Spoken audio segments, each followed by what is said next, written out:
Hey, superstars. Thanks for joining us today. I'm your host, Aaron Zakowski, and today I'm chatting with Devin Bramhall. Devin is the CEO of Animalz, a content marketing agency known for producing amazing content for B2B SaaS companies. She's also a master storyteller and the co-host of the Animalz Content Marketing Podcast.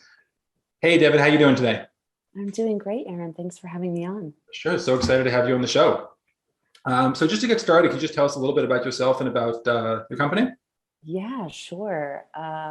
I'm a career content marketer. I sort of fell into it through the startup world in Boston several years ago and made my way here to Animalz in 2018 and kind of joined alongside my COO, Haley Bryant, around the same time. And we saw this like amazing company, that was producing what we thought was the best content on the web and really wanted to be a part of it and help grow it. I think at the time there was like 18 people and we saw a lot of potential. Our founder is like one of the most talented content marketers I know. And the folks on the team were also very talented. And we just kind of wanted to see, take that and grow it even bigger. So, we've been working on this company for, I guess, 3 years now. And last year, Haley and I kind of stepped into our leadership roles and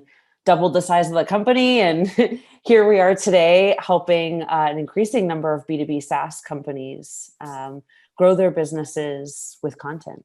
Uh-huh. So you kind of glossed over that as if it's kind of no big deal. We doubled the size of the company in a year, I think you just said.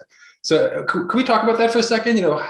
I understand Animalz has been around for a while. You guys have been on my radar, I think, at least for a few years now. It sounds like before you were the CEO. And I know you guys had great content, but, you've kind of established yourself as, the B2B SaaS, content marketing agency. A lot of people know about you. They think of you as one of the best. How did that happen in terms of that reputation? And then how did you leverage that to have such tremendous growth within the company in such a short period of time? Sure. I credit our founder, Walter, for the beginning of that. Mm-hmm. He had a really strong, he was formerly, actually started off as a lawyer, then was a software developer, and just had a really strong network in the SaaS community. He's always been really dedicated to helping other entrepreneurs. He has a very loyal community around him because he's very loyal to them. Mm-hmm. He, I think part of his training, like his lawyer background actually made him a really good writer. And so he set the tone from the very beginning about what quality was. And I think, what Haley and I were able to introduce is a way to scale that, right? He was good at doing it kind of like one-on-one, and we were like, all right, how do we create a process to scale that? Yep. And it's something that you have to kind of revisit at multiple stages. I would say we started to master it when we got up to 50, and then going from 50 to 100, I think we broke a few things. So we're sort of in the process of rebuilding it again. But, we've always really believed that process is the way that you can get to quality, and that's how you build your name. And so it started off with a person. Haley and I introduced process, and that's how we've been able to not just maintain, but grow sort of respect and knowledge of our brand. Mm-hmm. So I get, process and systems in terms of making sure that your staff is all producing quality work. On the growth side, in terms of growing customers and such, is that coming from the content you guys are doing yourselves in-house to grow your own brand, or is it coming on the back of we're doing great work from our clients and therefore just word of mouth is just kind of growing it naturally, or is I assume a combination of both, but. Yeah, it's definitely a combination. Word of mouth is definitely our strongest source of new business. For the first 3 years, we didn't even have a blog. Wow. It was all Walter's network. And then when Jimmy Daly joined in 2018, he created the blog and ran sales. So we started to get more recognition through the blog. And today, with Ryan Law, who took over for Jimmy last year at the helm, we've really developed a solid following, not just for new clients, but also folks who want to work here through the blog, because, we're not writing what everyone else is writing about content marketing. And so so I think that's where that's helped us tremendously in attracting both business. And I was just on a call the other day with somebody who said, I love your blog. I've been following it forever. When I was learning to be a content marketer, I read your blog, and now, she's working at this big company, running content. So I would say it's definitely both. I think in terms of volume, it's still word of mouth, but our blog does a lot for us, both on the applicant and new business side. Yeah, I mean, it always amazes me what content marketing could do. I'm a strong believer in it, and I don't do enough of it for myself, my own agency. But we have people come to us as an agency saying, hey, we've read your content years ago. We've been following you, just waiting for the right time to be able to work with you. And whether it's, you want to call it brand awareness, thought leadership, whatever it is, the power is tremendous. And sometimes there's a very, very long tail of the results that come. Absolutely, yeah. I mean, we've definitely seen that, especially thinking about when Jimmy was first writing for the blog. I think he wrote one post targeting a keyword, but everything else was just, he would be on these sales calls and he would learn what the concerns were or the challenges were for the people who wanted to work with us. And then he would just write about it. So we didn't even have a search strategy for many years. And we were still able to attract attention from folks because the ideas were unique, they were specific, and they were helpful. So. Yeah. It sounds so simple, just write for what your audience wants to learn about, but yet, not so many people are actually doing that, right? And it's not that simple, especially now, right? Like distribution is a lot different than it used to be, especially for B2B SaaS. So, it is, and there's so much more saturation. So those sort of viral hits are harder to achieve in certain areas. So it's it isn't that simple, surely. But I think when you have a strong network around you and you're producing really rich content, I actually think that those two things together work really well. Mm-hmm. Our traffic numbers aren't that impressive, but our reach kind of is, even though I can't fully quantify it. So I think, it isn't that simple, but when you say that the reach is impressive, but the traffic numbers are, how are you measuring impact of content in that way? The easy way is, look at your Google Analytics, see how much traffic you're getting to the website, there's your number. It sounds like you're measuring that a little bit differently in terms of reach. I mean, it's very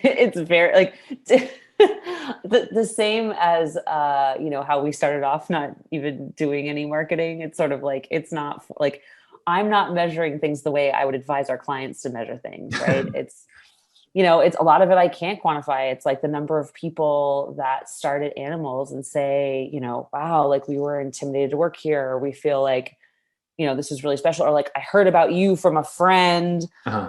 It's reviewing applications, talking to new employees, hearing customers. It's not just them here. It's oh, someone else told me about you, or this thread on Y Combinator that keeps sending us business, right? I just see how far and away from us it goes. Yeah. I can't. Yeah. It's not about numbers of visitors. It's about the impact. Yeah. Yeah. All right. Nice. So I want to kind of hear about general, marketing strategy and all that. And you probably talk about that on almost every podcast you go to. Where I'd like to focus the conversation is a little bit in using content for conversions. My company focuses on paid ads, primarily in B2B SaaS companies. And one of the things that's always been really interesting to me and exciting to me is when clients have great content that we're able to send paid traffic, you might call it distribution in what you do, but paid traffic rather than to a landing page or a home page.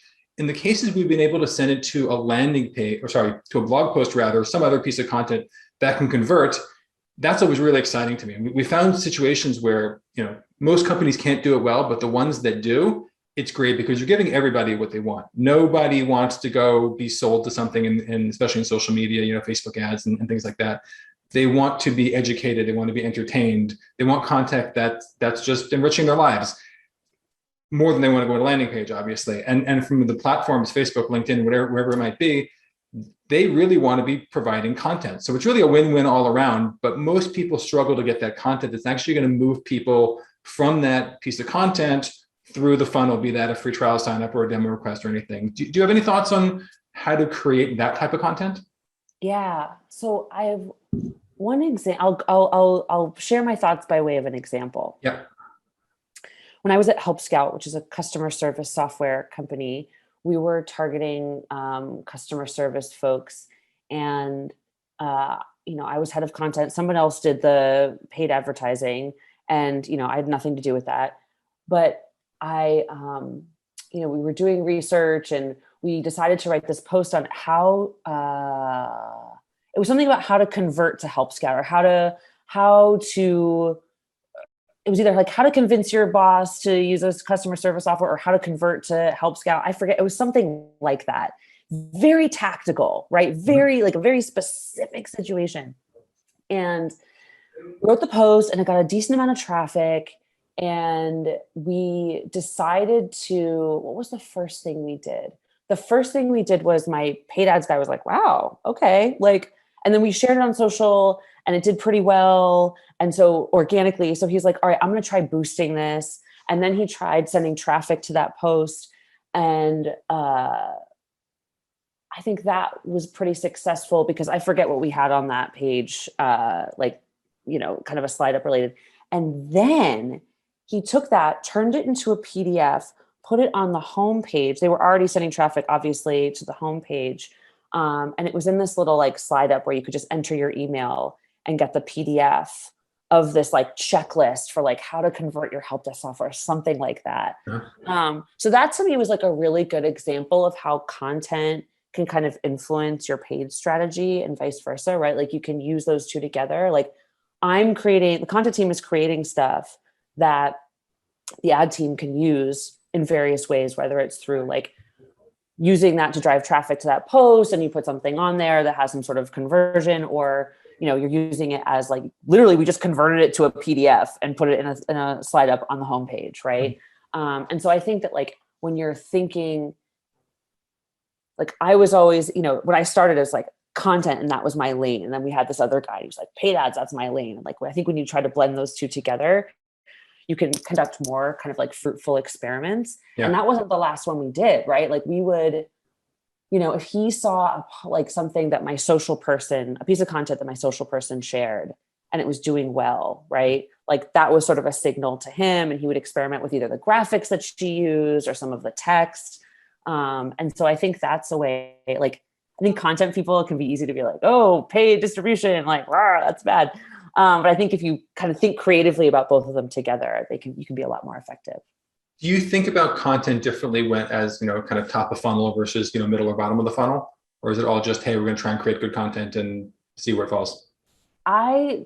Content to me is not purely any part of the funnel, right? So I think earlier on, I would have said earlier on in my career, I think it both was more top of funnel, and I certainly believed as much. Mm-hmm. I think when I started out, content was more top of funnel, and product marketing was kind of the category for more lower parts of the bottom of the funnel, I guess. But now, I mean, it's everything, right? So when we think about content at Animalz, we're thinking about case studies, white papers, data reports, SEO content, thought leadership content, really runs the gamut. I mean, in my mind, I guess I would differentiate, some of what you just said, the case studies and data reports and things like that, kind of technical, a little bit bottom of the funnel, pushing someone towards maybe a conversion depending on the product, versus the stuff that might be SEO oriented, is usually, top of funnel, a little bit broader search relevancy and things like that. So how do you balance that between, the higher search volume, SEO optimized types of pieces versus these other things that might be a little bit more technical and, shorter tail? How do you guys deal with that? I would say, and maybe this is unpopular, that our general stance is that high volume keywords with kind of that broad reach are not that useful. Mm-hmm. Anymore. This is a broad strokes comment. It's not going to be true across the board, but in general, if you're the shorter tail keywords are just, there's so much volume there. They're so broad. You're not necessarily going to get the person who you're actually looking for. So, we tend to go for longer tail, lower volume keywords, mm-hmm. In general.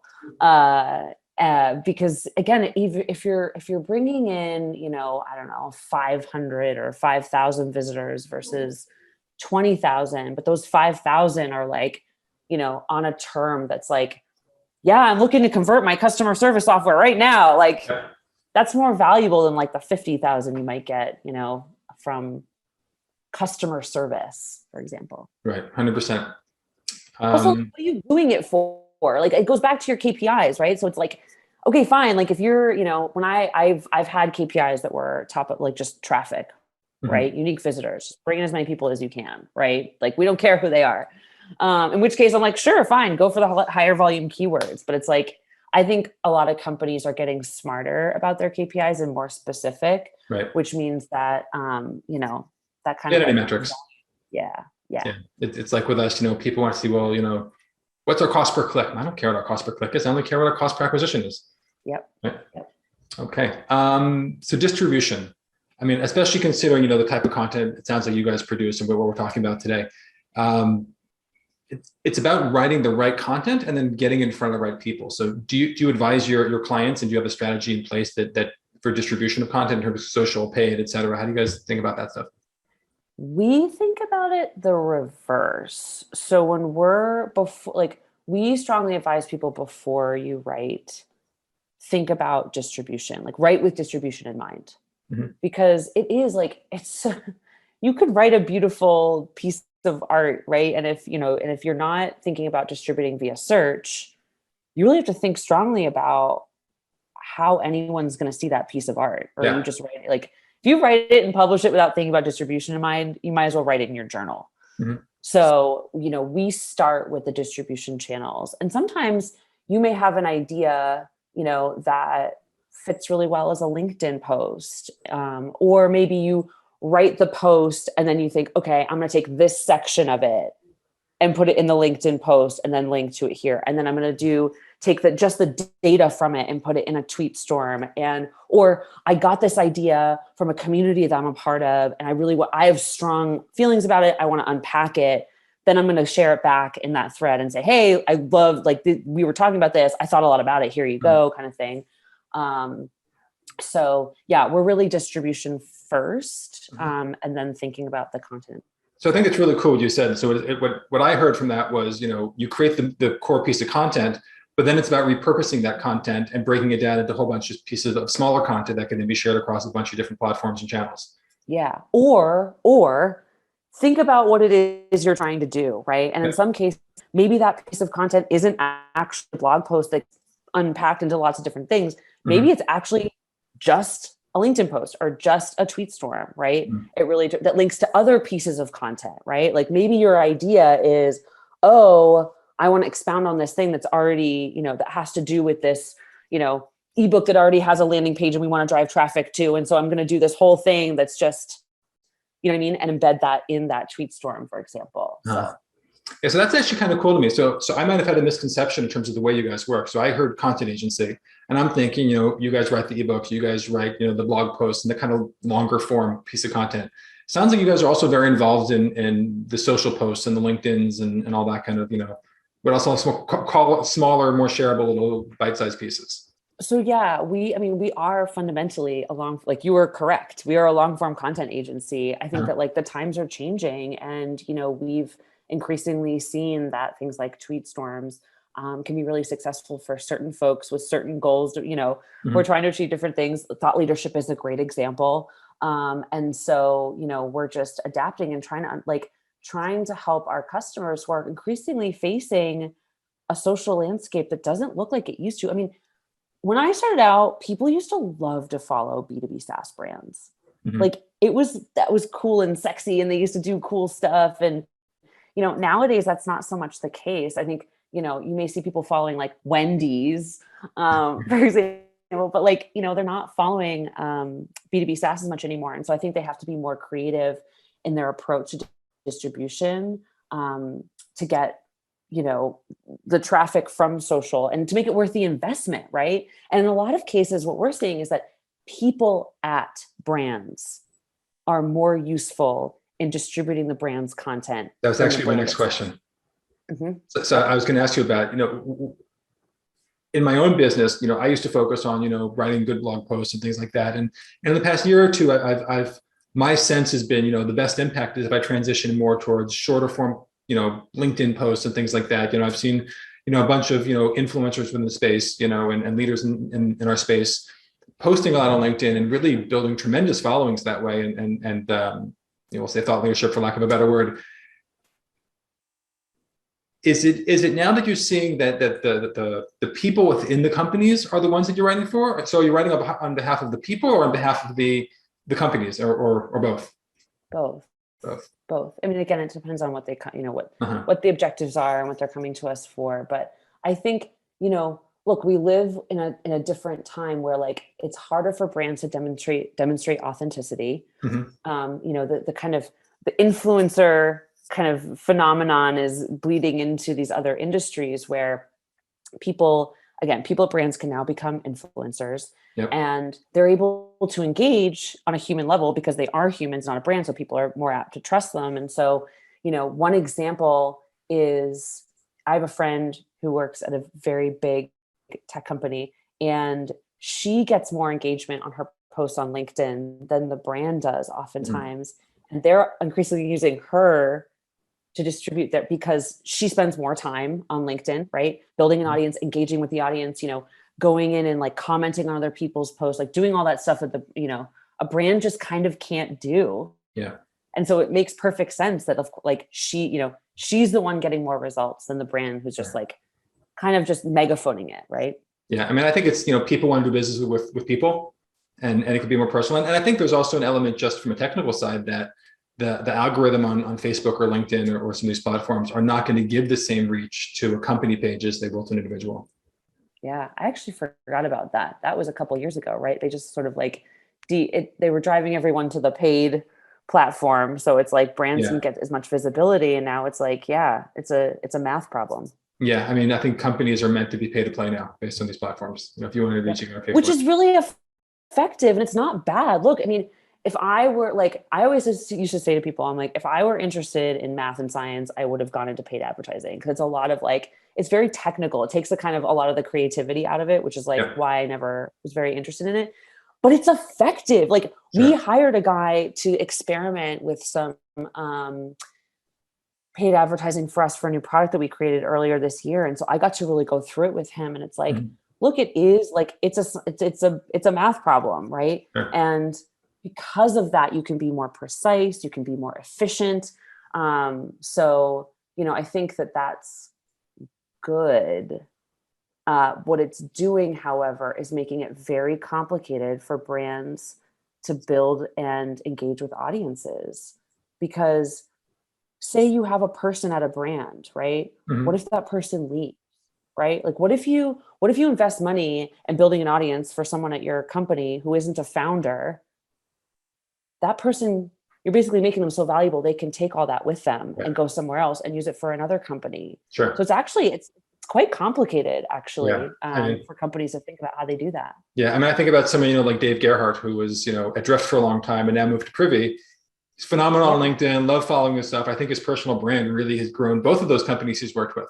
And I think it's a, there's an investment, obviously, like you said, there's a trade-off, but when it comes to distribution, the distribution, paid distribution can't happen on an individual page. It can only happen on a company page. So it seems to me maybe, the way those work together is the individual can share it, figure out which pieces of those content really took off, and then, copy paste onto the company page and then put some dollars behind it. But what I really love about distribution, and I think content and paid is really match made in heaven when you do it right, is you could test things so much faster. That you can make sure that every piece gets the reach to get that critical mass or statistical relevancy of traffic to see, did the content, do what we wanted it to do or not quickly. Yeah, exactly. It's a partnership.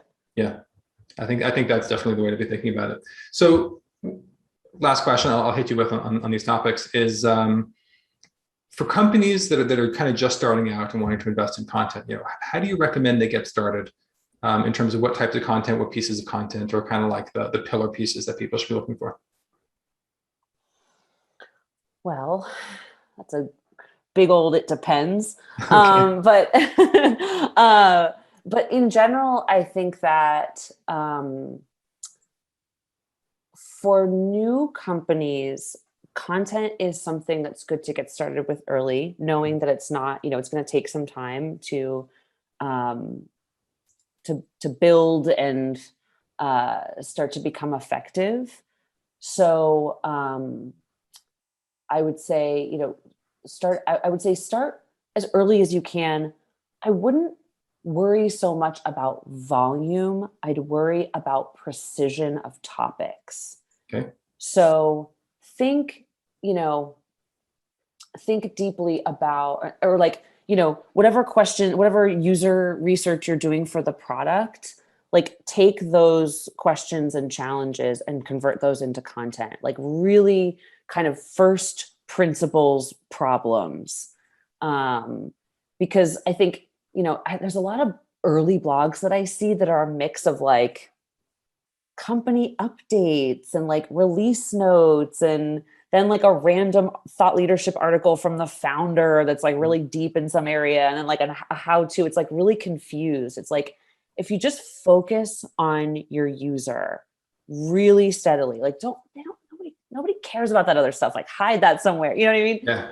Focus on the question, the first principle questions that your users are facing, or your audience, whoever, whatever type of company you are, and start there. I think that's really the most important thing. Certainly, obviously, you should start with search because you want to start building up that profile right off the bat. But like, that's what we did. We were just like, what are the challenges the companies that we're working with are having?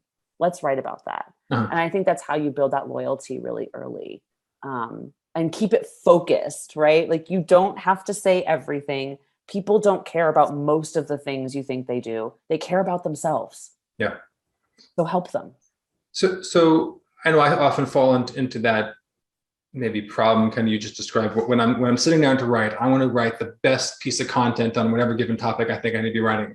And therefore I start thinking, it's got to be broad, it's got to be long, it's got to be, the skyscraper model of thinking about SEO. It sounds like you're saying, no, just like keep it short and sweet and focus on just solving like one problem at a time and then move on to the next piece. Is that correct? Yeah. I mean, look, it depends. Again, it depends on what kind of team you've got. If it's just, if you've got a small team and, or no team, for example, I think it's all about efficiency. So if you're lucky enough to have a content person on your team, my advice would be like, listen to them. That's a good place to start. Yeah. And hopefully, and they may say, look, our core problem ties back to this one area. So we think a hub and spoke is the perfect place to start because that's, or like we need to write this one pillar piece and that's, whatever. But I think if you're like, very broadly, if you're thinking about getting started, it's like, it's not about like, find the very kernel question, right? It's more about like clearly defining the question than it is about writing tons of stuff. And I think if you can clearly define the question, the piece that you write will be more focused and more pristine. And I think that's how you're going to stand out from all the people who are just writing the like complete guide to, living your life with wonder. It's like, dig into like one of those things very deeply. And I think you're going to stand out a lot more. I like it. Great. This has been fantastic. Let's jump into a quick lightning round, a couple of quick questions, quick answers, and then we'll wrap it up. Ooh. All right. All right. Okay. So first question, what book would you recommend to everybody? It could be a fiction book, business book.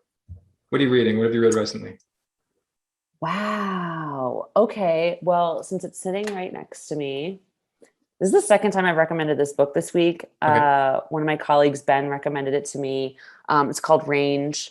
It's about how people who are generalists, it's actually really good for content people, why generalists triumph in a specialized world. I think it's really great for creatives, and it just, it kind of breaks you out of that. Like, it's not about the 10,000 hours. It's about doing lots of different stuff, connecting a lot of dots. And that is how sort of your path to creativity and mastery. Awesome. Who's your favorite marketer or business leader that you're paying attention to these days? Oh gosh, I don't know. That's a great question. Who is a marketer that I'm paying a lot of attention to? Sonia Jacob. She also has a really good podcast. Yep. Katie Martell. Those are two of them. Those are names I don't know, so I'm gonna have to go look them up. Yeah. Yeah. They're both really good. Awesome. Those are two. I'm like missing so many. So I'm intentionally not choosing anyone at Animalz so that, we can give love to the rest of the world. So Yeah. those two stand out to me. Okay, fantastic. Is there an online website community that you're a part of now that really getting a lot of value? Superpath. That was started by Jimmy Daly. He was the one who started the Animalz blog. And he started this amazing community. Every time, if we can't help a customer, I always tell them that that is a community where like good content marketers are, right? There's plenty of content marketers out in the world, but like that's a really strong community of content marketers, super supportive, like super smart people, very well curated and run. Mm-hmm. Like, and I'm not just saying that because I used to work with Jimmy and I adore him. Like it's actually, he's done an incredible job building that community. Tell me the name of it again. Superpath. All right, let me check it out. Your enthusiasm definitely shows how much you love it. So I love that. And last question, where can listeners go to learn more about you? Animalz.co. That's where our blog is as well. I would say start there. Live your best life. Okay. And it's Animalz with a Z, not an S at the end. With a Z, yes. Yes. Okay. It was not my favorite when I first got here, and now I love it. So yeah, it's way more fun than an S. Yeah, exactly. All right, awesome. Devin, this has been fantastic. I really appreciate you coming on the show, sharing a ton of information with the listeners. And thank you very much. Thank you.